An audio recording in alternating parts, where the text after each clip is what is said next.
Hello and welcome back. I am Anna Delman and it is day number 62 of my note writing adventure to encourage myself, and I hope to encourage you along the way as well. So keep on coming back and you can see the development, and if you want to join in on note writing for yourself, you don't have to write the same note that I'm doing for my day for yours. I'm sharing this in a way to encourage you to pick up a pencil and a piece of paper and write yourself notes of encouragement, purposes, directions for your own growth and mental, emotional, physical, spiritual well-being. So my note for today is know your freedom. And I think that is so necessary, especially after yesterday and the day before.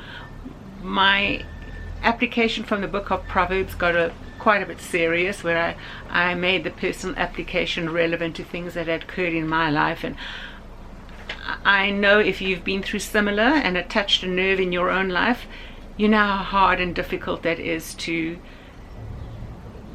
get out of and to snap out of it. But to start with, the most important thing is to know your freedom. What gives you the freedom to say that wasn't fair, that wasn't right, this is what should have happened, this is what occurred, that isn't true, etc., etc. What gives you that freedom? If you know that freedom and you have that kind of freedom to be able to stand strong and true for yourself, even if nobody else around you is, but that strong freedom, embrace it. Be encouraged by it. It has proven to be immovable. Wow. When I think about the past years in my life, how immovable that rock, that foundation has proved to me, that I have been free not to be suckered in to the negativity I know was gossiped about me. And then live your life out of it. Live your life out of that freedom that you know that you've embraced and that you hold on to and that has anchored you. Don't let go of it. And if you do not have that kind of freedom in your life, consider why you don't live in a mindset of freedom. What is it in your life that isn't there, that could be there or should be there, or that you need to reawaken to give you that foundation to stand strong and secure, to have that rock in your life? If you're able to, name it. If you don't, find out some more about it so you too can claim it. And then break the barriers that are preventing you to live with such wonderful, remarkable freedom in your life. And then once you've established all of that, live your life. Live it to the fullest wherever you are, irrespective of the limitations, your geographical location, etc. You can live it, I can live it, and we will. Let's encourage each other together. And then it is July the 19th, and we're working through the book of Proverbs. I'm picking one or two verses each day to apply, to show you what application looks like in a practical sense, and why I recommend that Proverbs is a good source of wisdom for you to rush to build the foundation of your life, to understand it, the wise principles that are in there that can undergird your life and give you the freedom, that foundation, that rock you need to prosper and to progress and to stand stalwart, irrespective of what's going on around you or who those players are around you that are, as we spoke about yesterday and the day before, gossips, just nasty people, not nice. But anyway, so let's take a look at Proverbs chapter 19, and then I'm looking at verse 27. Cease to hear instruction, my son, and you will stray from the words of knowledge. And then verse 28, a worthless witness mocks at justice, and the mouth of the wicked devours iniquity. So in the context of that chapter, and we need to always look at it in the context, we just don't take one verse and apply it. We can, but it's okay to do it that way if you have an idea of what the book is about or the chapter is about. But if you don't, please look at the context, because the context is important. So to cease to hear instruction in this verse is, if you look at the verses ahead of it, it is of a young person walking away from their parent figures, disrespecting the authority in their lives. And this kind of person has the evidence of having had good knowledge, or assumes that the way they are living in a supposed righteous way it is considered wise and upright before others, but it's not. It's just a facade. And when it's just a facade, It is the appearance with no true heart application of what they are doing.